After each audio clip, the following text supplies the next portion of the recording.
So the puzzle continues. It was just really weird music, but with a ton of participants. More and more people got involved. And then eventually, there were literally dozens of people sending me tracks every day. I would take this information, add it to the mix, and start to write. And as interesting as this was for me, it was a crazy process. The file management alone was absolutely absurd. Sometimes it would be a matter of people sending me small snippets that would start at a certain bar. Other times they would send me full files. But my idea was to use it all and not edit anybody. How do you solve this puzzle? And when I listened to it, it was all these people I cared about in one place. And when I was mixing, every time I unmuted a track, it would be like a present. However, a lot of times people would have the same idea as to where they wanted to participate, and so I would get the tracks back and there'd be 40 people who had done something completely different over the same part. And so after a while, the solution that I came up for with that would be, I would just have each person's part for a single bar, for example. It created a really complex patchwork of sound. And the visualizer that I had made, that I'd been watching during the whole time, the whole process, started to evolve on a narrative level in my mind's eye as well. Travis Smith, the visual artist, and I were in contact the whole time, kind of bouncing ideas off each other. And I told him, I've been experimenting with zooming in on your images, and it's interesting what's starting to appear. Like, look at this one. This seems to be a bug. This one seems to be a shark. This one seems to be a cliff. This one seems to be a mountain. Whatever. And I asked him in the same way as I had asked the musicians to draw out of his images those evocative things and start to make them seem intentional. At this point, I thought it would be cool to release the album as a very simple product. You know, maybe 1 or 2 page layout, a simple CD, non-mastered, whatever.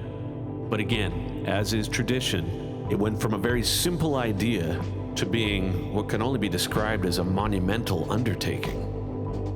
So I called Sony and Inside Out, who are the label I've been with for many years, and I mentioned that I was doing this.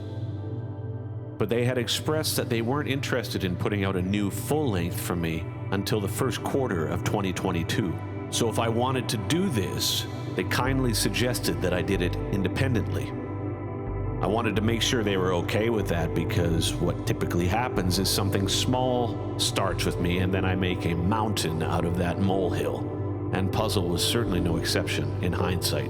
But my buddy Thomas at the label gave me the okay.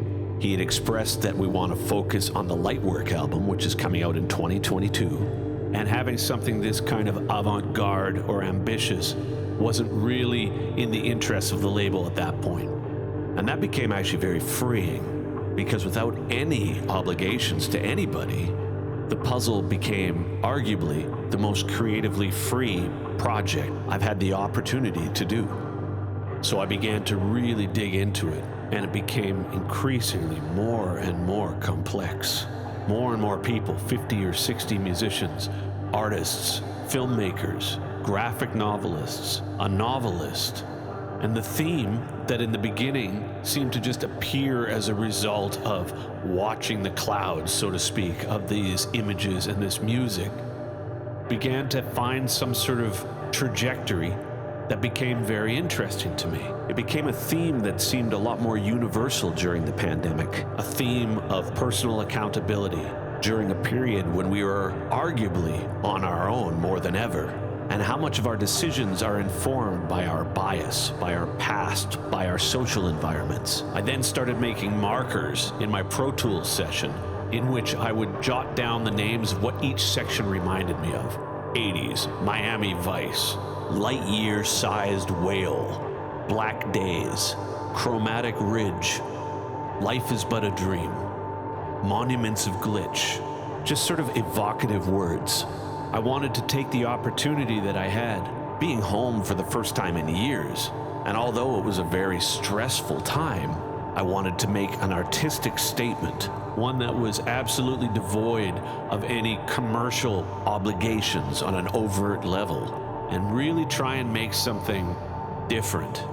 Also something that included all my friends, something that could act as a document of the pandemic era and what I was feeling during that time, and including all these other people who were also going through the same things, and do it via the internet like it had been this year. And I found it really exciting. This was an opportunity for me to really dig in to the artistic side of what this was making me feel and potentially learn something about myself. It could be multimedia, super abstract music. It could be a film. It could be a book. It could be thematically a metaphor for facing the fear of the unknown. And it could go hand in hand with articulating the chaos and the darkness of this period in hopes of coming out the other side of it in a better place. Finding that light that came at the end of the tunnel after going through this insane thing. Let's face it, man. This whole pandemic thing was messed up.